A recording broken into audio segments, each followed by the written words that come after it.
Shalom Lekulam, Shalom para todos. Que o Eterno te abençoe e te guarde, a você, sua casa, sua família e toda a sua parentela. Eu sou o professor Marcos Felipe e vocês estão no canal Techuvá Total. Hoje é terça-feira. E terça-feira tem o que, pessoal? Momento do Hebraico, Momento do Hebraico, que programa sensacional, que programa maravilhoso. Todas as terças-feiras, às 19h30, trazendo o estudo do hebraico bíblico, ou seja, o Ivrit Tanahi, lendo textos bíblicos. Para que melhor do que aprender o hebraico bíblico lendo textos bíblicos? Então abra o seu coração, porque nessa noite de terça-feira iremos mais uma vez dar continuidade à quinta temporada do Momento do Hebraico, que é exatamente o Sefer Iov. O Sefer Iov, o livro de Jó. Maravilha, nós estamos já bem adiantados com o livro de Iov, o livro de Jó. Então, abra o seu coração e vamos para mais um Momento do Hebraico. Iov, a incrível jornada. Hoje nós estudaremos o capítulo 32 e o capítulo 33. Textos do capítulo 32 e textos do capítulo 33. Eu disse para vocês semana passada, e terminamos assim, com Iov cessando, acabando, terminando os seus argumentos, terminando as suas palavras, finalizando as suas palavras. Ele já estava realmente, ele disse tudo o que ele tinha para dizer. E eu disse para vocês que entraria um novo personagem nessa história, que até agora não tinha sido mencionado. Observem bem, nós estamos no capítulo 32, e até agora este cidadão jamais tinha sido cogitado existir. Jamais ele tinha sido mencionado. E agora ele vai aparecer, vai chegar com tudo. Então, vamos lá. Vamos para o capítulo 32 e 33. Vamos ver quem é esse personagem. Primeiro vamos ver o texto, capítulo 32, verso 1. Leia comigo, por favor. Com muita atenção. Vaishbetu, e cessaram. Observe que essa palavra é uma palavra conhecidíssima, que é a palavra Shabbat, Shin, Bet e Tav. Eu também posso traduzir, sem sombra de dúvidas, como e descansaram. Descansar, cessar, parar e pararam. Existem muitos sinônimos para essas palavras, mas o verbo que está sendo utilizado aqui é exatamente a palavra que designa o Shabat, o descanso. Quando se cessa o trabalho, quando se para o trabalho, quando se descansa da labuta, do trabalho que foi toda a semana. Por isso que o Shabat é o sétimo dia. porque você só pode descansar de algo quando você está, cansado. Isso você só vai estar cansado se você trabalhou durante os 6 dias, os 6 primeiros dias. Não faz sentido nenhum você descansar no primeiro dia sem ter trabalhado. Primeiro, trabalha. Depois, descansa. Bom, então é essa a palavra. Cessaram, descansaram. E cessaram Shalosh, 3. Os 3, a Anashim, os 3 homens, a Ele, estes. Então, aqueles, estes ou aqueles. Então, a tradução seria: e cessaram aqueles 3 homens de Anot, plural de Aná, que significa responder. E cessaram aqueles 3 homens de responderem et Iov, a Iov. Eles também cessaram. Iov parou de falar e eles também pararam de responder. Por quê? Olha o que diz o texto. Olha só que coisa incrível. Que, pois, ou porque, ele quem? Iov. Porque ele, Iov, era tzadik, um justo, be'einav, aos seus olhos, ou aos olhos deles. Pois ele era um justo aos olhos dele. Pois ele era um justo aos olhos dele. Aqui nós temos uma situação muito interessante para analisar. O que esse texto está dizendo? Por que esse texto, por que eles pararam? Qual a razão deles terem parado de responder? Porque eles viram que Iov era um justo? Ou porque eles viram que Iov não adiantava falar nada e Iov era um justo aos olhos dele próprio? Não adiantava dizer que ele era ímpio. Ou aqueles 3 homens se convenceram que, enfim, Iov realmente era justo. Bom, aqui nós temos... esse texto é bem complicado de traduzir, porque dá para nós essas vertentes.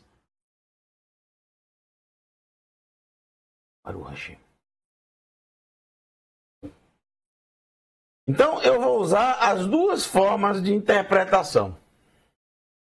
Vamos para a primeira forma de interpretação, que é a forma de interpretação mais tradicional, que é a que eu acabei de dizer. Eles cessaram, os 3 homens cessaram de responder a Iov. Por quê? Porque aos olhos dele, ou seja, Iov, aos olhos dele, Iov, ele era um justo. E não adiantava eles estarem falando que ele era ímpio, que ele era transgressor, que ele fazia coisa errada, que ele só podia ter feito coisa errada porque ele estava exatamente daquela forma. Não adiantava. Então, eles largaram de mão, pararam de responder. Essa é a forma de tradução tradicional desse verso. Mas o texto nos dá margem, por causa desse Yud aqui, dá margem para nós traduzirmos da seguinte maneira: eles pararam de responder e cessaram, descansaram de responder a Iov, porque ele era um justo aos olhos deles. Então, eles chegaram à conclusão que Iov, depois de todas as respostas que ele deu, era um justo. Se eles chegaram a essa conclusão que ele era um justo, eles deveriam falar: tá, Iov, a gente pede perdão a você, por realmente ter essa certeza, chegar a essa conclusão. Nos perdoe pelo que falamos. Você realmente é um justo. Então, existem essas duas formas de compreensão. Eu vou ficar com a forma tradicional, porque é o óbvio, por tudo que nós vimos até agora. Todas as vezes que aqueles 3 amigos criticaram a Iov, todas as vezes que os 3 amigos que foram, lembrando sempre, consolá-lo de todo o infortúnio que ele estava vivendo, todas as vezes que aqueles 3 amigos o criticavam, o condenavam, o julgavam por causa da aparência que viam ali, imputando sobre ele que ele estava passando por aquilo, porque com certeza alguma coisa errada ele fez. Chegaram ao ponto, inclusive, de sugerir que ele tinha defraudado, ou seja, roubado a casa onde ele morava. A casa foi destruída, pegou fogo, porque ele roubou a casa do vizinho. Alô? Hein? Os filhos dele morreram todos no vendaval que teve. Por quê? Porque com certeza quando ele viu algum órfão na rua, quando ele viu algum pobre necessitado, ele virou as costas. Ao invés de ajudar um órfão, ele tirou o que o órfão tinha. Assim também como ele fez com as viúvas e com todos os outros que precisavam de ajuda dele. Então, é muito difícil a gente chegar num ponto desse aqui e os 3 pararem de responder a Iov pelo fato de acharem agora que ele era justo. Só por causa das palavras que Iov disse. Isso não faz o menor, para mim, não faz muito sentido.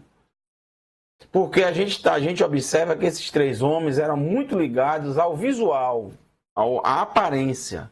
Então, não houve mudança de aparência de Jó.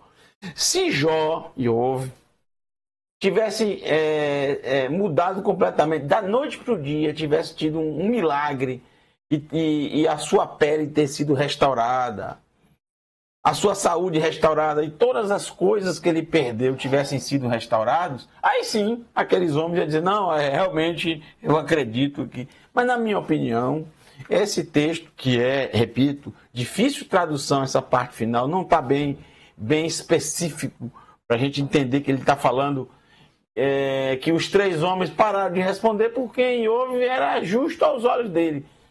Ou seja, porque ele não adiantava falar mais nada com ele. Fica claro que é em relação a isso. Eles cansaram de estar respondendo sempre e Iov tendo respostas cada vez mais duras e fortes em relação aos seus argumentos iniciais, que Iov, Jó, não mudou nada do que ele falou desde o início. E o que é que ele falou desde o início? Eu sou um homem justo, eu sou um homem correto, eu faço o bem, sempre fiz o bem, nunca enganei ninguém, nunca roubei de ninguém, nunca cometi assassinato, não cometi nada errado. E essas coisas ruins vieram comigo, eu não sei porquê. Não sei porquê, eu preciso saber, eu preciso que o Criador me responda. O que eu fiz de errado? O que eu fiz para merecer isso? Alô? Eu nasci para estar numa situação dessa, para sofrer desse jeito, para estar numa situação terrível dessa? E ele estava o tempo inteiro esperando uma resposta do Criador. Tá? Bom, os 3 amigos, enfim, os 3 amigos pararam de responder. Se eles consideraram, se você quiser aceitar ou entender a tradução desse texto como Iov, eles pararam porque viram que Iov era um homem justo, não tem problema, eu não vou criticar você por isso, tá? Não há problema nenhum, até porque o texto está à margem, a forma como está escrito. Mas na minha opinião, por tudo que eu vi, do início ao final, até porque no final os 3 amigos serão veementemente condenados pelo Eterno, e se não fosse Iov, eles eles passariam por tudo que Iov passou. Então, dá a entender que eles não se arrependeram do que falaram. Por isso que eu disse. A gente vendo todo o contexto, fica claro que aqui, na verdade, eles disseram assim, olha, não adianta, porque ele é justo aos olhos dele. Então, não adianta de falar, a gente dizer que ele é um transgressor. Aí agora vai entrar em cena, gente, aquilo que eu falei desde semana passada, mais um personagem para essa história. Não bastasse os 3 personagens, os 3 amigos de Iov, e essa história já são mais de 30 capítulos, alô, entre os 3 falantes amigos e o pobre do Iov, né? E agora, não bastasse os 3, chega mais um para a conversa. Na verdade, dá a entender que ele estava na conversa desde o início, mas por ele ter uma idade menos avançada do que aos demais, não deixaram o pobre homem falar. Mas aí, quando cessou Iov, quando Jó parou de falar, e quando os 3 amigos pararam de falar, ele aproveitou o silêncio para ele inquietante. Alô? Que silêncio estranho, né? Iov parou de falar e os 3 pararam de falar. Aí ficou aquele silêncio. Deve ter sido, se eu tivesse na hora, deve ter sido uma maravilha. Parar aquela discussão que não levou a lugar nenhum. O que é que resolveu? Me diga, alô. Vamos parar aqui agora e analisar. O que é que resolveu esses 30 capítulos de Jó até agora? Me diga. Só a constatação que eu tenho dito a vocês ao longo de toda a minha existência nesse canal, que já vai lá para mais de, 8 anos. O que eu tenho dito para vocês esse tempo inteiro? Que o ser humano é o mesmo. É o mesmo, não adianta. O ser humano é o mesmo. O ser humano com a sua cobiça, com a sua inveja, com a sua intolerância, com a sua falta de sensibilidade com as coisas do próximo. E principalmente o ser humano que é muito ligado ao material, que é muito ligado ao visual, ao que se vê, o que os olhos vê. É mais importante do que realmente o que está passando. A aparência.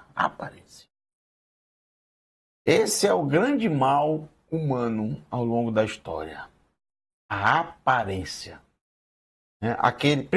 Duas situações. Viver de aparência, mostrar uma coisa que não é, mostrar uma coisa externa e por dentro é algo completamente diferente, e ver algo externo, ver a aparência e já imaginar ser, de fato, algo importantíssimo, maravilhoso, só pela aparência. Então, o que a gente chega à conclusão é isso.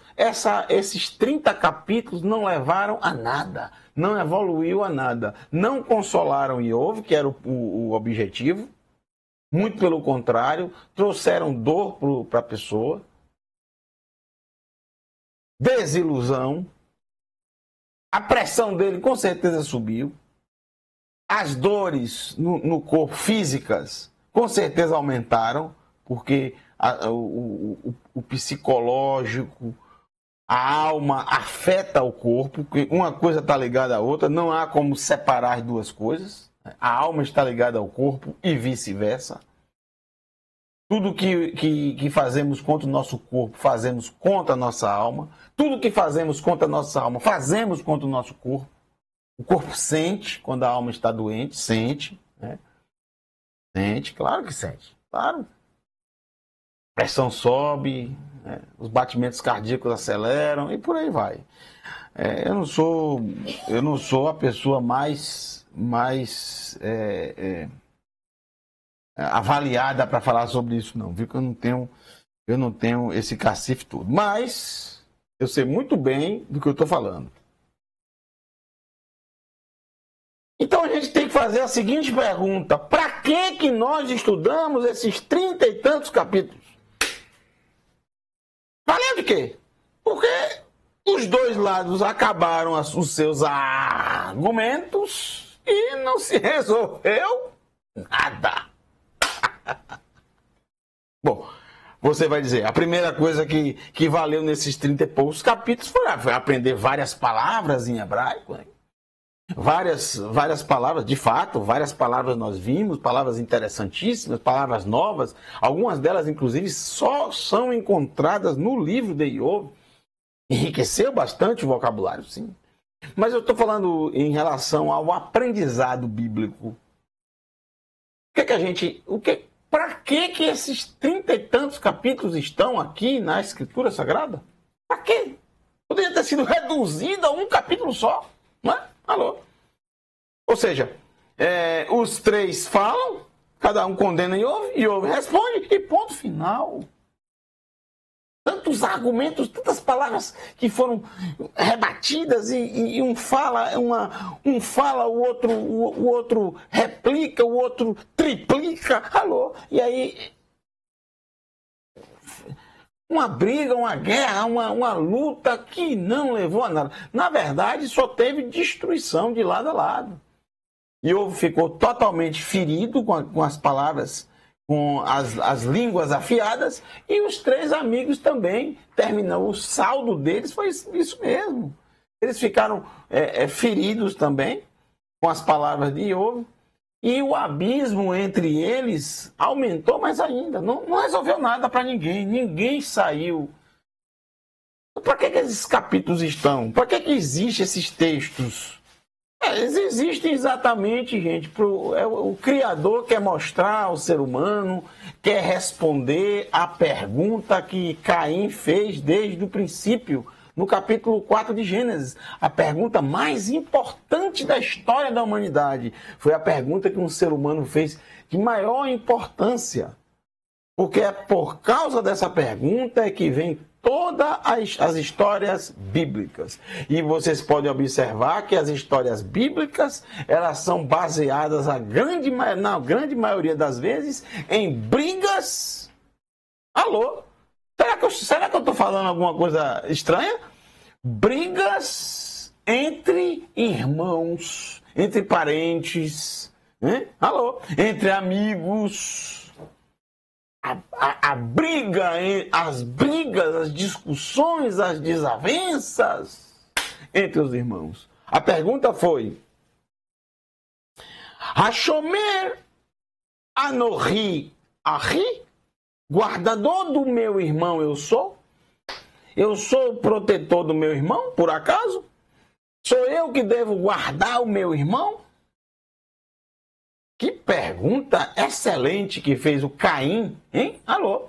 Para isso, pelo menos, Caim serviu para fazer uma boa pergunta ao Eterno. E o Eterno vai responder ao longo de toda a Bíblia, com as histórias bíblicas de irmão contra irmão, de filho contra pai. Alô? De irmãos brigando, todas as histórias bíblicas, gente, sempre tem esse enredo. Não existe um lugar na Escritura que não tem esse enredo de irmãos brigando, discutindo, guerreando, o tempo inteiro. O Eterno quer dizer, sim, você é guardador do seu irmão. Quem? Sim. Hashomer, tu és guardador, Ahirra, do teu irmão. Sim, você é sim guardador do seu irmão. E aí o Eterno está mostrando. Os três, ao invés de consolá-lo, foi condená-lo. Então, diz o texto, Vaiahar, e acendeu a ira de Elihu. Observem, gente, esse nome, que nome interessante. Alô? É um nome interessantíssimo esse nome aqui, viu? Interessantíssimo. É um personagem novo. Elihu, gente, é exatamente a mesma escrita de Eliarro.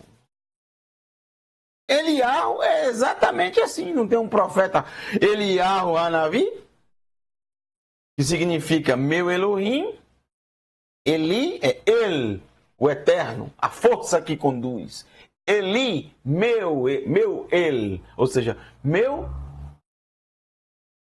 força, a força que me conduz. Ou seja, meu Elohim é quem? Hu é ele. Adonai, o eterno, o criador. Eliarro e Elihu é a mesma escrita, é a mesma coisa. Só faltou aqui um Câmedes. Se tivesse um Câmedes aqui, seria Eliarro. Elias. É a mesma coisa. Eu posso ler aqui Eliarro se eu quiser. Mas eu tô sendo fiel aos maçoretas. Eles não colocaram aqui sinal de Câmedes, então não pode ser Iá. Seria Iá. Eliarro. Meu Elohim é o eterno. Elihu. Vou seguir. Elihu, Ben, filho. Barachel. Olha que nome bonito. Bonito nome. Lindo esse nome. Essa palavra barer significa abençoar. Tá vendo? Berar, abençoar. E ele é o eterno. Então, abençoado do eterno. Abençoado seja o eterno. Abençoado é o eterno. Bênção é o eterno. E por aí vai. Pode ser qualquer significado. Aqui nós temos duas palavras. Berar, abençoar, e ele, o eterno. É o nome do pai dele, Elihu. Nomes ligados ao eterno. Significa que é uma família que servia ao Criador, pelo menos nos nomes, né? Que, nem sempre, por ter um nome bonito assim, quer dizer que a pessoa condiz com o nome. Você quer quantos exemplos, até os dias de hoje, de pessoas com nomes lindíssimos, com significados lindíssimos, mas são uns demônios? Alô?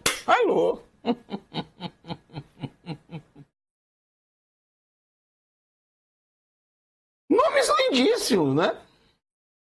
Até o dia de hoje, por exemplo, um traficante, nem sei se está vivo ainda ou não, mas não tinha um traficante lá no Rio de Janeiro chamado Elias Maluco. Olha o nome dele, Elias. Nome lindo, Elias. Elias é Eliarro. Esse nome aí, Eliarro.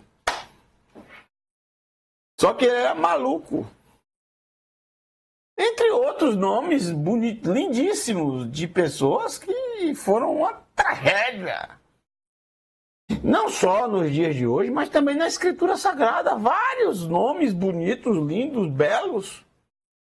E as pessoas foram verdadeiros demônios. Vocês querem um exemplo de pelo menos dois?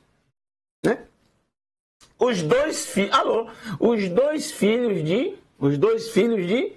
quem? É ele mesmo. Os dois filhos do sacerdote, do Kohen Hagadol, do sumo sacerdote. Os dois filhos de Aharon, a Kohen Hagadol. Sim. Como é o nome deles? Nadav e Avihu. Nadav e Avihu. Olha que lindo. Nadav, honrado. E o outro, Avihu. Meu pai é ele. Né? Ou seja, meu pai é o eterno.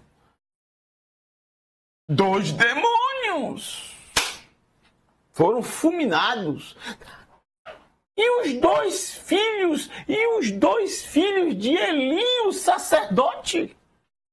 Vocês já leram o que aqueles dois demônios fizeram? Eles mudaram a regra a regra do tabernáculo. Eles colocaram mulheres para limpar o tabernáculo, coisa que era para os próprios sacerdotes fazerem. Aí eles colocaram mulheres com a justificativa seguinte, que as mulheres... Alandrobols. Que as mulheres, elas eram mais jeitosas para fazer as arrumações, as limpezas, né? E isso é verdade, né? Claro, raras exceções. E as mulheres, elas eram mais, tinham mais jeito para deixar tudo bonitinho, arrumadinho. E aí eles escolheram as mulheres a dedo. Não pela habilidade de limpar, de organizar o tabernáculo, mas pela beleza das mulheres. E é isso mesmo que você está pensando. Não, sua mente não é uma mente poluída. Os dois utilizaram esse momento para se relacionar com as mulheres. Dois demônios. Filhos dos sacerdotes, nomes maravilhosos e lindos. Alô. Bom. Vamos lá, vamos seguir aqui. Então, continuando, ele era filho de Barachel Habuzi, o Buzi. E o que é Buzi? Não tem nada a ver com buzina. Buz, em hebraico, é um nome.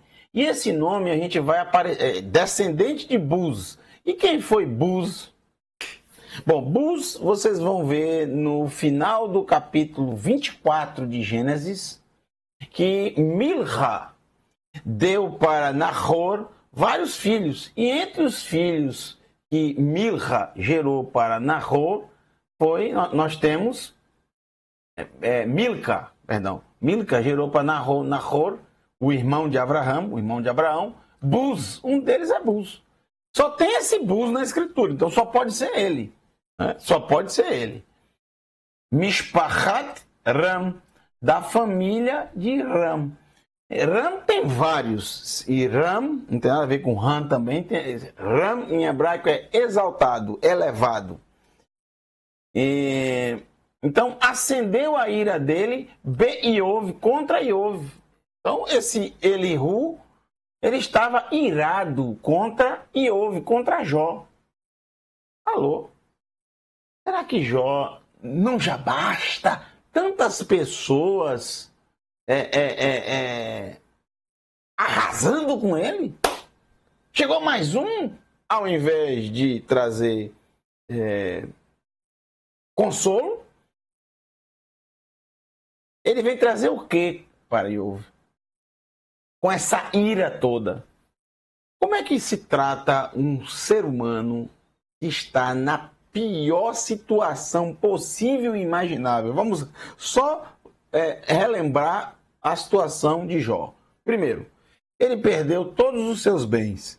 Era um homem muito rico. Se ele fosse um homem muito pobre, alô, quem não tem nada, vai perder o quê? Se não tem... Quem não tem nada, não tem o que perder, né? Mas ele não, ele era um homem muito rico, de muitas posses, e perdeu tudo. Segundo,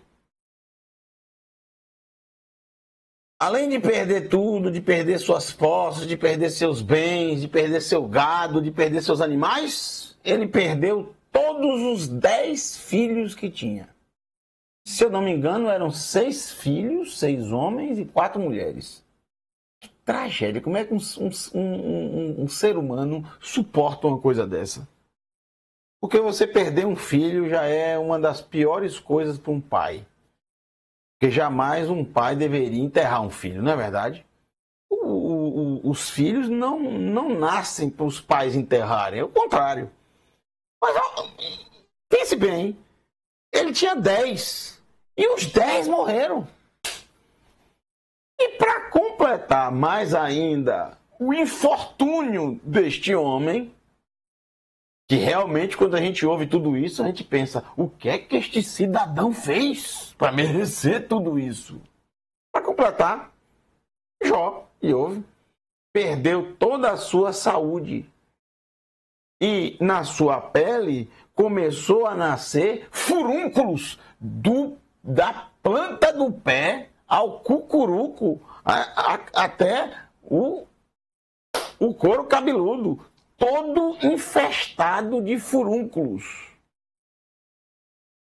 Que ele, num determinado momento, teve que pegar uma telha para raspar, que ele não suportava mais aquela agonia.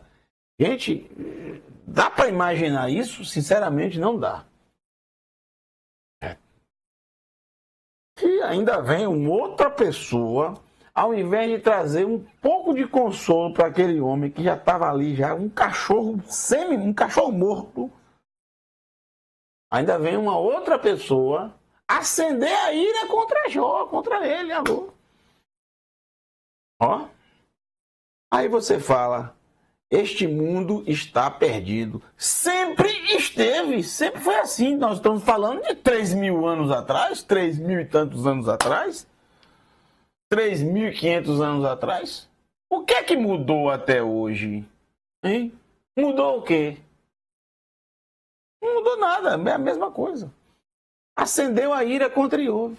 E aqui novamente, hará apô é a mesma coisa de iahar af. É a mesma palavra aqui, a gente, ó. Hará, iahar af, é ira. Acender a ira, a mesma coisa, ó. Acender a ira, mesma coisa. Acendeu a ira al tzadekó, sobre a justificação dele, nafshó, da alma dele, a justificação da alma dele, por justificar a sua alma. Então fica claro que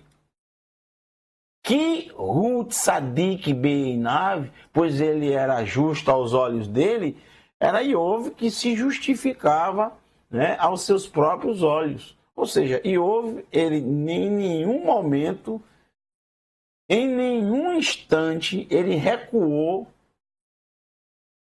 das suas convicções que ele era um homem correto, justo, verdadeiro, reto, e não se desviava do mal. Ele não fez nenhuma falcatrua, e ele disse isso. Ele sempre ajudou os necessitados, ele sempre ajudou as viúvas, os órfãos, ele nunca defraudou ninguém, as balanças dele eram pesos justos, balanças justas e honestas. Então, ele não tirou 1 metro de ninguém, 1 litro de ninguém e 1 quilo de ninguém. Ele sempre foi um homem correto. Mas as pessoas não querem, as pessoas não veem dessa forma. Por mais que já tenham visto todo o proceder dele, o importante é o que está acontecendo agora. Quando ele era rico, todo mundo olhava para ele e dizia, e elogiava, e admirava. Mas agora ele está na miséria. Miséria é sinal que você está no caminho errado, que você está fazendo coisa errada. As pessoas, o ser humano, associa isso. Não tem jeito, é assim. Então, acendeu a ira de Elihu contra Iov, por quê? Porque por ele justificar a alma dele, Jó justificar a alma dele, me Elohim, mais a alma dele do que Elohim. Será que essa foi a percepção correta? Será que Jó, de fato, justificava mais a sua alma do que Elohim? Será que realmente, em algum momento, ele disse isso? Que ele era mais justo do que Elohim? Quando ele disse isso? Nós já lemos aqui 30 capítulos. Já passamos por 31 capítulos. Jamais ele disse isso. Mas não só a ira de Elihu se acendeu contra Iov. Também o Bisheloshet Re'av. E contra os 3 amigos dele, amigos de Iov, Hará-apó, acendeu a ira dele, acendeu a sua ira. Al-asher lo matzeu, porque eles não encontraram, matzá em hebraico, encontrar, não encontraram, ma'aneh, resposta. Não encontravam resposta. Ficaram calados, mudos. Não tinham mais resposta para dar para Iov. E o que é que fizeram? Vayarshiu et Iov. Essa palavra aqui, rachá, em hebraico, significa ímpio. Rachá, ímpio. Então, eles não achavam resposta para Iov e simplesmente decretaram que ele era ímpio. Isso também fez a ira de Elihu se acender. Por quê? Porque ele virou para eles e disse: bom, Iov falou várias coisas, teve vários argumentos, e vocês não acharam resposta para Iov. Vocês não deram resposta aos argumentos que ele trouxe.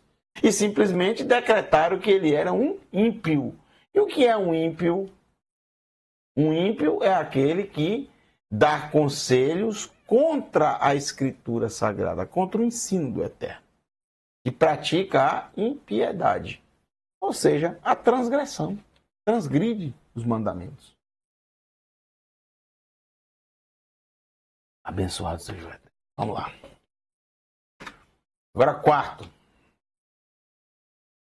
Vê Elihu, e Elihu, Rica, esperou, et Iov bidevarim, esperou a Iov nas palavras, ou seja, nas palavras dele, terminar Iov de falar, ele esperou, que Zekenim Remá, pois velhos eles eram, mimeno mais do que ele, leia a mim pelos seus dias.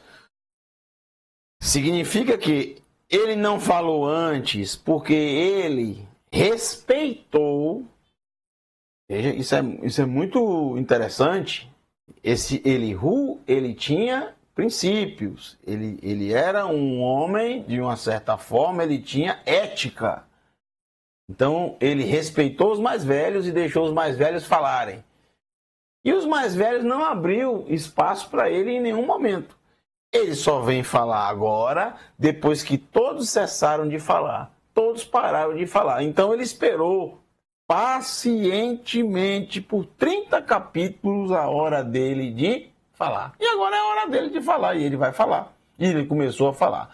O problema é que esse cidadão, ele enrola demais, alô. Ele é super enrolado nas palavras. Ele repete. O capítulo 32, dificilmente a gente consegue extrair alguma coisa, porque ele fica remoendo, e não sai do lugar. Mas eu consegui extrair alguns lances, alguns detalhes. Verso 15, por exemplo. Ratu, vocês estão quebrados. Lo anu od, não respondem mais. Os três estão quebrados. Estão quebrados, estão destruídos, estão amedrontados, estão apavorados, estão abalados, estão quebrantados, estão com medo. Ratat. Estão quebrados, apavorados. Lo anu od, não respondem mais. Heitiku, mehem, milim, removeram de vocês as palavras. Não tem mais palavras para falar. Não tem mais argumentos para contrapor as palavras de Iov. E ele diz, repete o que ele já disse. Ve rohalti, e eu esperei. Quiló e Daberu, pois não falam.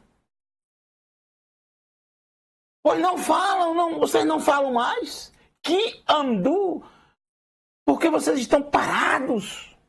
Amdu, amad em hebraico é como um poste, né? Parados. Lo anu od, não respondem mais, vocês não falam mais.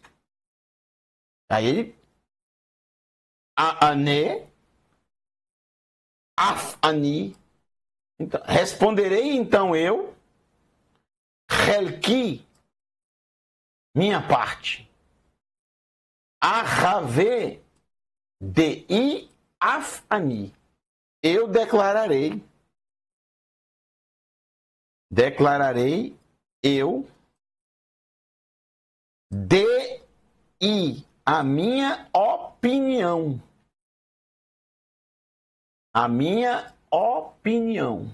Então ele vai dar a opinião dele. E essa opinião, gente, demora um século para ele dar. Ele vai enrolar, pulei tudo, ó. Você pode descartar vários textos, embromations, do capítulo 32. Muita embromação desse Elihu. Muita embromação. Pode ler aí o capítulo 32 todo, você vai ver. Muita embromação, ó, ele repetindo que vai dar a opinião dele e que não deu antes porque ele esperou os outros mais velhos falarem e por aí vai. Aí ele vai começar a dar as opiniões dele a partir de agora. Eu selecionei aqui alguns textos para vocês observarem. Por que que esse Elihu acendeu a ira contra Iov? O que ele estava falando no sentido de Iov se considerar a sua alma mais justa do que Elohim? Olha só. E eu, particularmente, discordo plenamente, não 100%, mas, vamos dizer, 75% eu discordo dessa visão dele. 25% eu concordo. Eu concordo no sentido de Iov imaginar que não tem nenhum erro. Como eu já disse semana passada, não existe ser humano nenhum que não tenha erro. Todo ser humano erra de alguma forma. Todo ser humano tem um defeito. Todo ser humano tem uma falha. Isso é normal e natural. Por que o ser humano foi criado assim, com essas imperfeições? Por que ele não é perfeito? Como eu disse, se o ser humano fosse perfeito, realmente seria uma chatice esse mundo.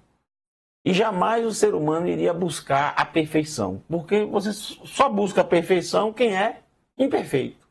Só melhora aquele que não é perfeito. Se já é perfeito, vai melhorar o que mais? Não tem mais o que melhorar. O Criador nos criou assim para isso.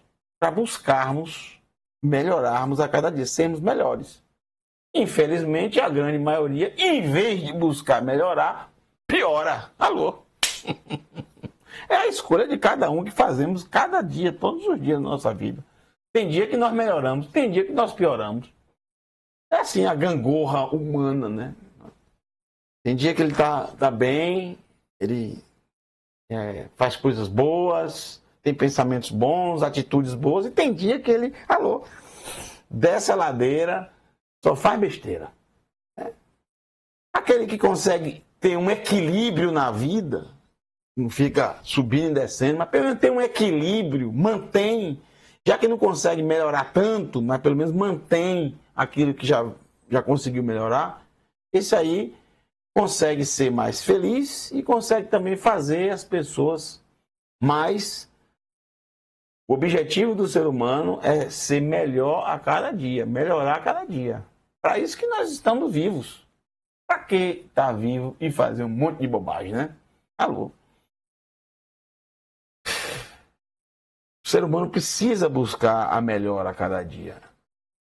Agora, imaginar que é perfeito? Ninguém é perfeito. Ninguém é perfeito. Não existe isso. Vamos lá, verso 6. Re-ani, eis que eu que pirrar como a tua boca, pi é boca, pirrar a tua boca, lá ele, por Elohim, pelo Eterno, me homer, e homer em hebraico é barro, argamassa, ou até cimento mesmo, né? Eis que eu, como tua boca, pirrar, lá ele, pelo Eterno, me homer, do barro, koratseti, eu fui formado, gam ani, também eu. Da mesma forma que você, que a tua boca que fala tantos argumentos maravilhosos, foi feita do barro, como eu, como todos os seres humanos, né? Criado pelo Eterno, foi ele que criou, foi ele que fez. E deu a cada ser humano o livre arbítrio para escolher o bem e o mal. E deu a boca, como ele está falando aqui, para falar o que quiser, para falar o que quer. Mas uma coisa é certa, quem fala o que quer também ouve o que quer. Ou o que não quer, alô? Ou o que não quer. Quem fala o que quer também vai ouvir o que não quer. Não é? Quem fala demais, dá bom dia a cavalo. Eu ouvi esse ditado no primeiro lugar que eu trabalhei. Abençoado seja o Eterno. Há quantos anos atrás? 26 anos atrás. 26 anos atrás, quando eu cheguei nessa empresa, tinha no mural duas... Ou em 99. Eu cheguei na empresa, aí quando eu entrei na empresa para bater o ponto, tinha cartão de ponto, que passava assim o cartão de ponto no aparelho.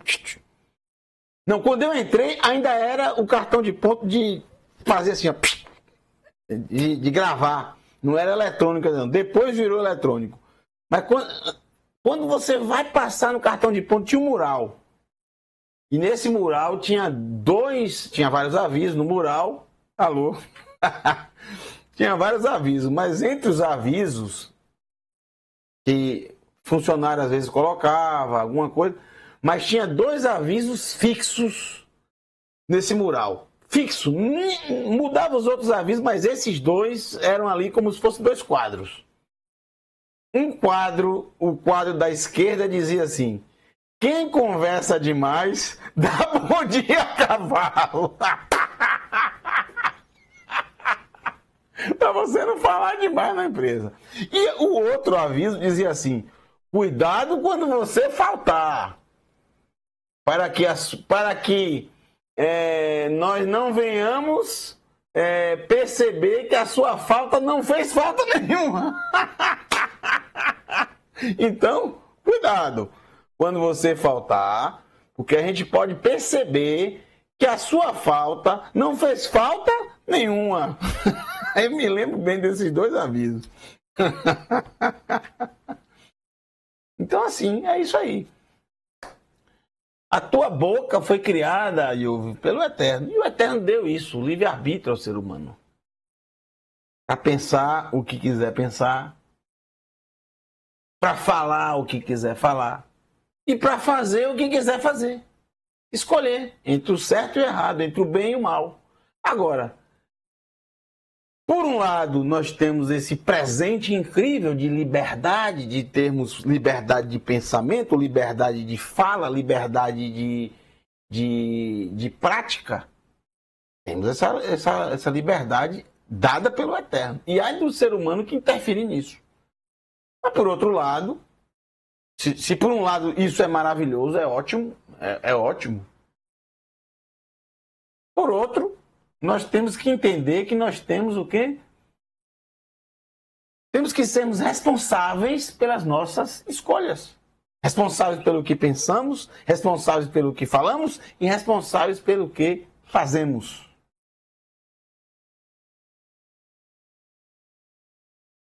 Verso 7. Riné, veja, falando para Iove. Ele já desistiu de falar com os 3 amigos. Ele não quer conta com esses 3. Ele está falando só para Jó agora. Emati, meu terror,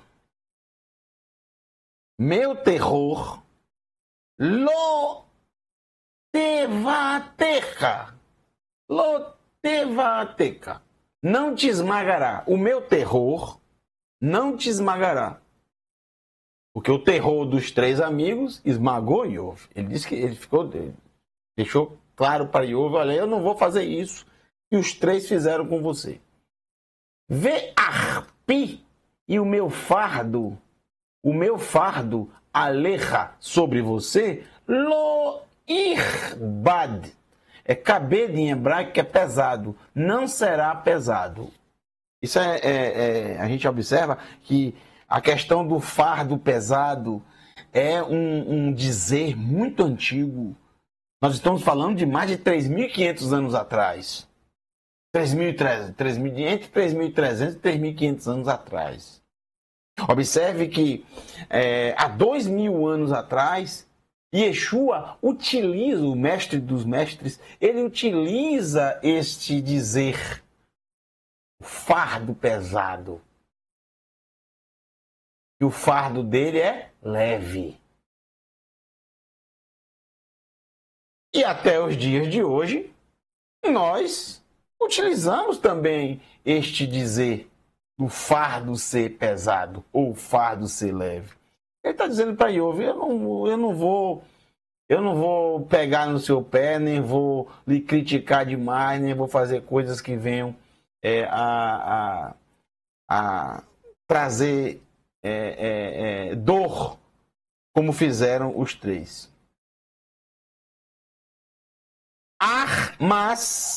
Mas, sim, porém, contudo, todavia, amartá disseste, beosnai aos meus ouvidos, vekol milim eshema, e a voz das tuas palavras eu escutei, eu ouvi, Shema, Shema, Shema Israel, Adonai Eloheinu, Shema, ouve, ó Israel, o eterno, o teu Elohim.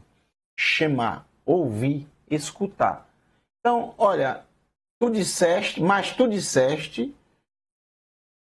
aos meus ouvidos, e a voz das tuas palavras eu ouvi, eu escutei.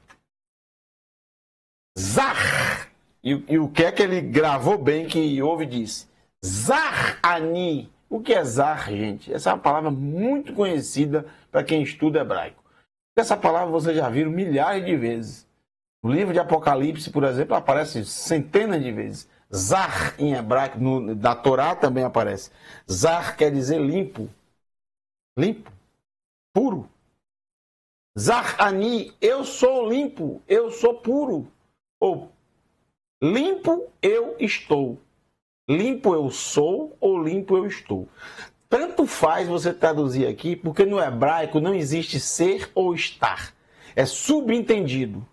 E como eu posso, o ser ou estar, eu posso traduzir limpo eu estou, de estar, ou limpo eu sou, de ser. Todos os dois aqui se encaixam na tradução. E ele pode ter falado um ou outro. E no hebraico é assim, fica subentendido. Não tem o verbo ser no hebraico, nem estar no hebraico. Zahani. Isso que é fácil o hebraico, muito fácil, é facílimo. Zahani, eu sou limpo, eu estou limpo. Você acha que Iov disse eu estou limpo ou ele disse eu sou limpo? Eu sou limpo ou eu estou limpo? O que é que vocês acham? Como é que a gente vai saber? Não tem como saber. As duas coisas. Você pode colocar as duas coisas. Limpo estou. Foi o que eu escolhi. Eu coloquei ao pé da letra. Zar, ani. Beli, pachá. O que é pachá, gente?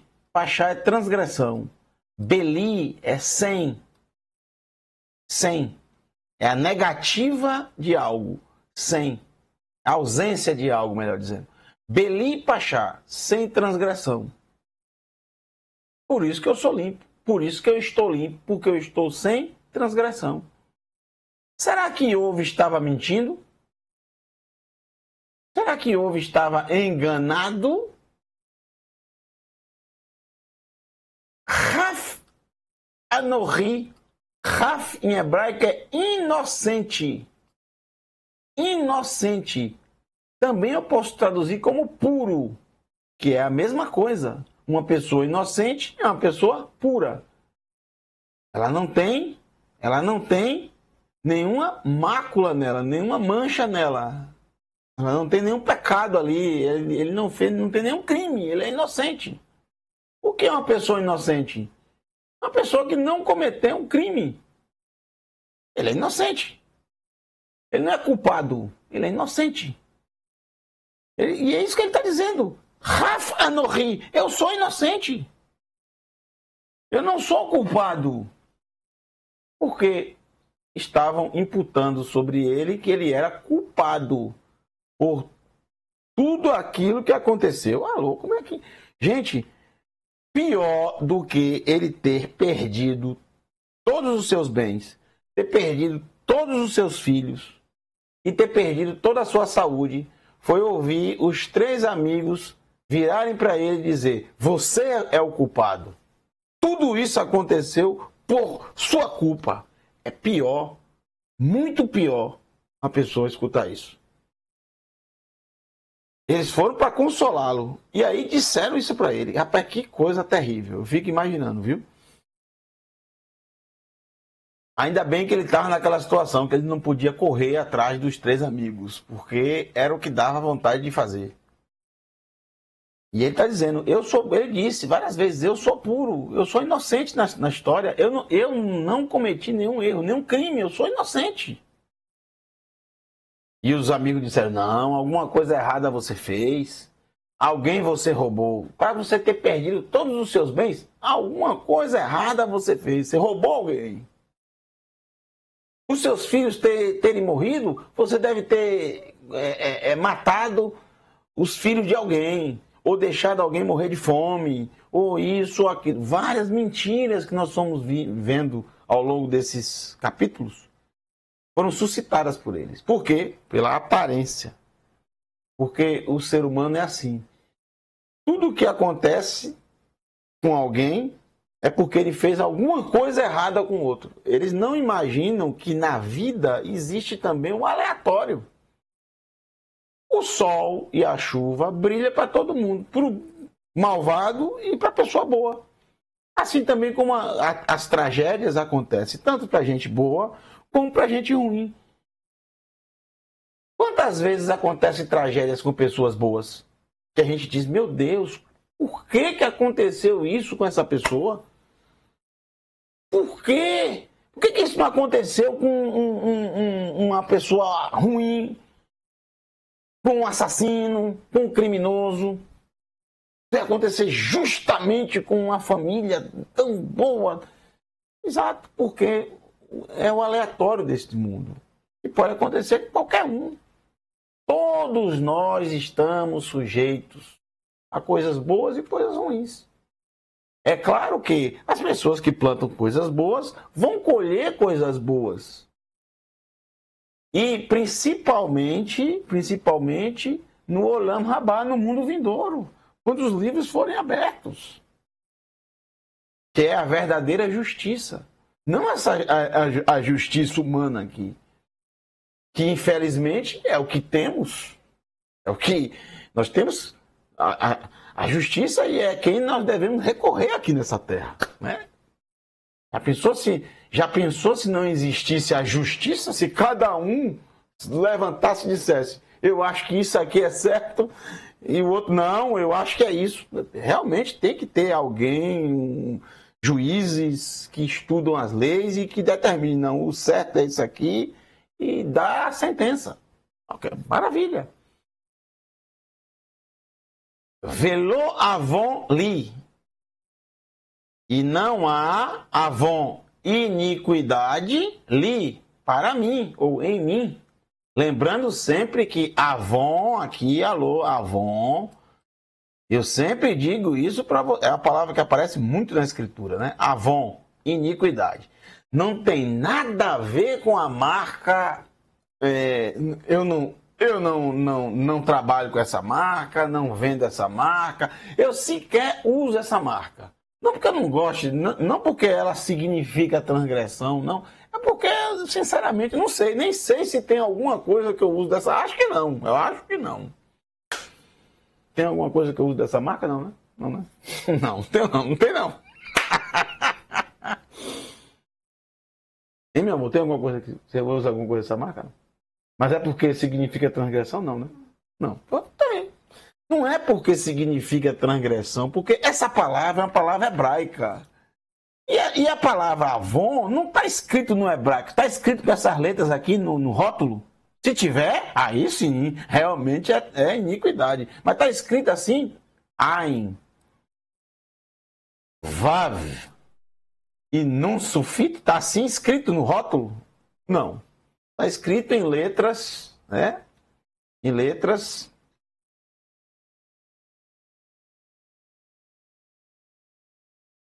na nossa grafia americanizada, né? Avon. Pronto. Pode ser aqui iniciais, né? Iniciais dos nomes dos donos ou dos filhos dos donos, ou pode ter qualquer significado a depender de que língua é essa palavra Avon aqui. Eu garanto a vocês que não é no hebraico. Não é hebraico, porque essa empresa não é uma empresa israelense. E se fosse, jamais o dono iria colocar o nome da sua empresa Iniquidade. Alô, só se ele fosse, se ele não batesse bem, alô, da cabeça, né? Ele não iria vender nada em Israel. Porque quem é que iria comprar um produto chamado Iniquidade? Então, gente, não tem nada a ver. Uma coisa, continue usando o seu Avon aí, entendeu? Se você gosta, você que vende, continue vendendo. Boas vendas. Eu não uso, mas se alguém quiser me dar, se alguém quiser me enviar, não tem problema nenhum, entendeu? Vou agradecer e eu não vou dizer que eu não vou usar. É igual o número 666. Que bobagem, o povo não sabe. Eu já expliquei várias vezes no Apocalipse. Esse é um dos números mais bonitos que tem na Escritura. É um número bonito esse número aqui, lindo esse número. Porque é o mesmo número da palavra Itron, que significa magnífico. Magnífico. Espetacular, né? Itron, né? Itron. E Yeshua utiliza esse termo, Itron, que incrível, que maravilhoso, que esplêndido. E Itron dá 666. Além disso, 6 vezes 3 dá 18, não é? E 18 nós temos a raiz 9. 9 é uma raiz linda no hebraico, porque 9 é a raiz da vida. Rai, vida. 9 é a raiz da graça, emet, da verdade, emet, como também da graça, hesed. Todas raiz 9. Alô? Shabat também, né? Shabat é raiz 9. 300 mais 2, 302, mais 402, 702, 7 mais 2, 9. 7 mais 0 mais 2, 9. Então, é um número bonito. A questão é que o nome de um demônio do passado, chamado Quissar Neron, César Nero, dá exatamente 666, com as letras hebraicas. E Yohanan, João, que escreveu o Apocalipse, estava identificando a besta fera da terra, ele usando símbolos, porque ele estava exilado numa ilha justamente pelo demônio, o diabo do Nero, uma pessoa desprezível chamada Nero, uma das piores pessoas que essa terra já viu. Nero, ele quando acordava, ele dizia que o que deixava ele vivo era ver alguém sangrar. Então ele via uma pessoa passando assim na porta, assim, e ele dizia: vamos, matem aquele homem ali. Sem saber quem era aquele homem, sem nada, ele assim. Matava os parentes, matava era só olhar para ele de uma forma diferente. Nero, uma das piores pessoas que essa terra já viu. Matou várias pessoas inocentes, muito sangue derramado. Dizem, inclusive, que ele tocou fogo em Roma, né? Na própria capital do império. Alô? Ó. Então, o Yohanan estava mostrando essa besta fera, que eram assim que eram tratados os grandes imperadores, os grandes besta. O faraó, por exemplo, nos profetas eram chamados assim. E a única forma, e ele diz, quem tem sabedoria, não é para qualquer um, né? Não é para qualquer pessoa. Quem tem sabedoria e entende da gemátria, da soma, calcule o nome da besta fera. Aí ele coloca, né? Ele coloca as letras que dá exatamente 666. Se você pegar a palavra Quissar Neron, é César Nero, Kuf, Samer e Resh. Aí vem Neron, Nun, Resh, Vav e Nun Sufit. 666. Por quê? Porque é exatamente o nome dele. Não é que o número 666 é um número ruim. É porque bateu o nome dele certinho. Falou. Não tem nada a ver. No hebraico, esse número... Se tiver... Tem gente que, quando tem uma casa 666, aí fala, vou vender essa casa, porque é um número maldito. Tem um carro, se sair 666... Se você tiver um carro, por favor, me faça essa doação, se você quiser. Se tiver 666, eu aceito, alô. Aceito de bom grado. Ainda coloco esse 666 ainda em letras garrafais e ainda pinto de colorido ainda. Alô. Essa que as pessoas não entendem da língua hebraica e imaginam que esse número é uma desgraça, que é uma miséria, que vai acabar com tudo. Não é o número que é uma desgraça, é a pessoa, essa pessoa aqui, que fez muitas desgraças naquela época. Muitas. É só você ler a história de César Nero. César Nero, ele morreu no ano 66. 66 da nossa era. E temos provas arqueológicas disso em Israel. Nero fez uma imagem gigante dele, algo proibido, porque o imperador romano, segundo a lei romana, ele só era declarado Deus após a morte. Mas Nero, ainda em vida, se declarou Deus. E por isso ele mandou fazer uma estátua gigante dele, que passou por toda Roma, Quissar Neron, César Nero, né? E as pessoas deveriam cultuá-lo. Ele disse que não queria ser cultuado após a morte. E de uma certa forma, Nero, ele tinha uma certa razão, porque depois que ele morrer, como é que ele vai ver as pessoas o cultuando, né? Ele pensou assim, eu quero que as pessoas me cultuem agora que eu estou vivo. Ele mandou fazer essa estátua gigante. E aí o que ele fez? Ele chegou para o seu exército e disse que eles tinham que construir várias estátuas dessa e levar para todos os reinos em que Roma dominava, as províncias romanas. Só que as esquadras romanas disseram para ele, senhor, é impossível, a estátua é muito pesada, os navios irão afundar. Não tem como levar. Então o que é que Nero fez? A ideia de Nero. Bom, então já que não dá para levar a estátua toda, vocês vão levar um pé, vocês vão levar para essa província. A mão direita para essa, a mão esquerda para aquela, a minha cabeça para outra. O pé de Nero está exatamente em Cesareia Marítima, no litoral mediterrâneo de Israel. Todas as vezes que eu vou a Israel, eu vou até esse local e pego no pé de Nero. Eu pego no pé dele e falo, rapaz, você quis ser igual a Deus e olha como você terminou. A arrogância humana está aqui, né? O pé dele, um pé realmente todo de mármore, gigantesco. Até as veias o artista fez, uma coisa incrível.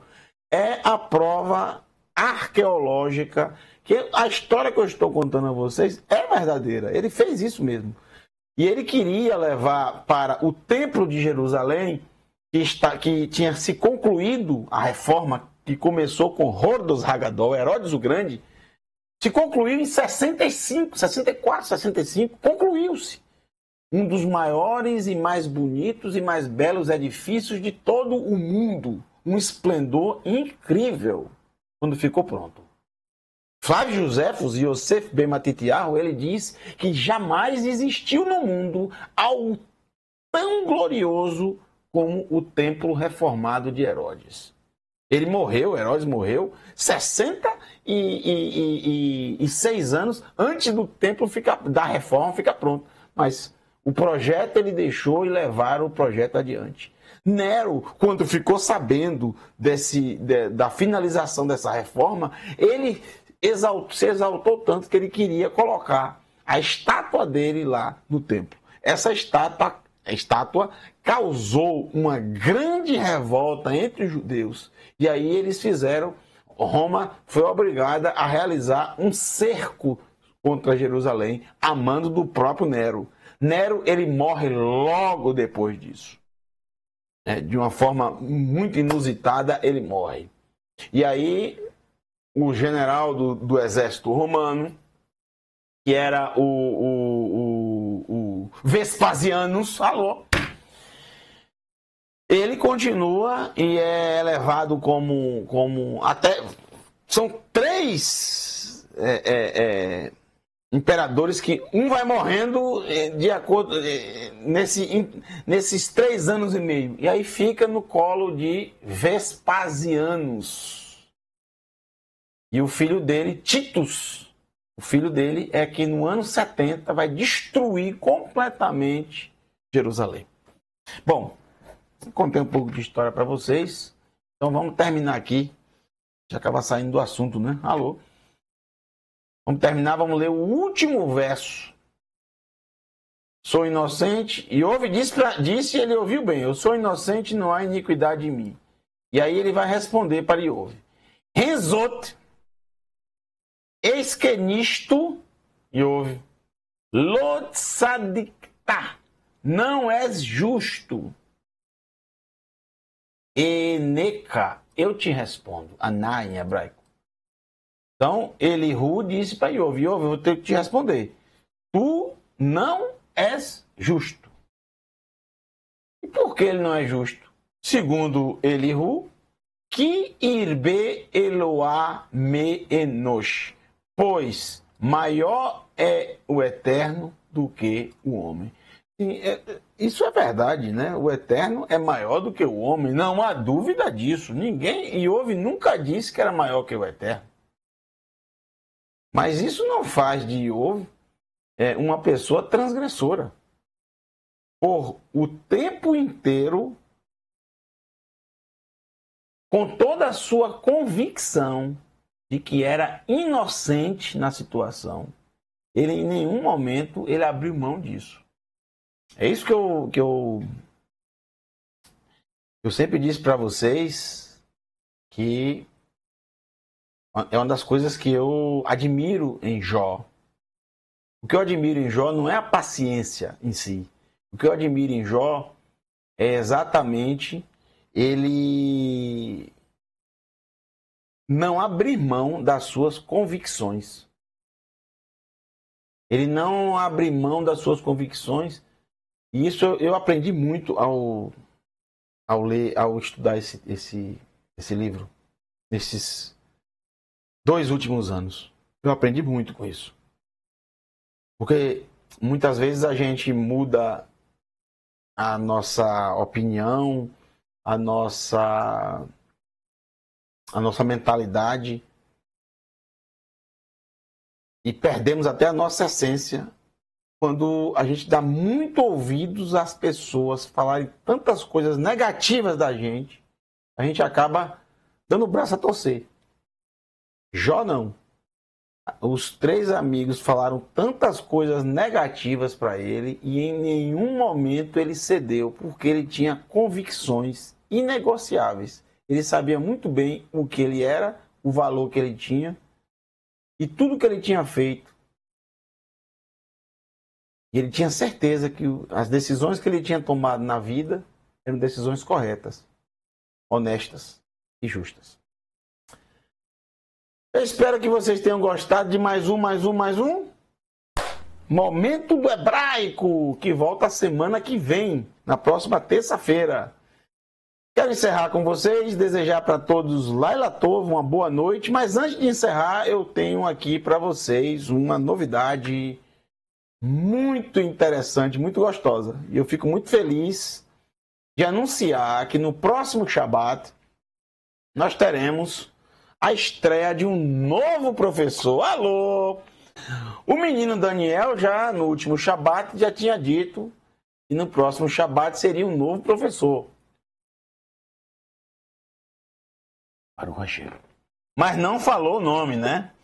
Então eu quero mostrar para vocês já devem ter visto, alô, esse cartaz aqui. Eu vou tirar aqui a minha imagem, viu? Vou tirar aqui, para vocês verem. Pronto. Todo o quadro de professores que temos hoje.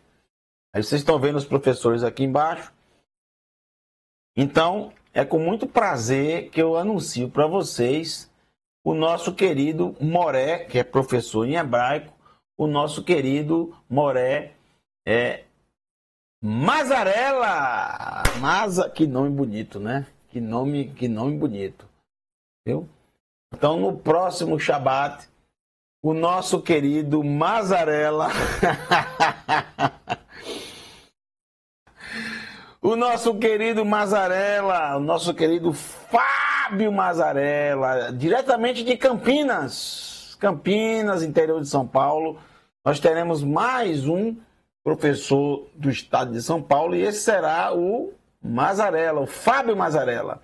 Seja bem-vindo, meu querido amigo e irmão Fábio Mazarella, que o Eterno te abençoe e te agradeço muito, muito mesmo, por disponibilizar do seu tempo, porque não é simplesmente o momento em que fazemos o estudo, mas é todo o tempo de preparação, de pesquisa, de estudo, de preparação dos slides. É um trabalho maravilhoso.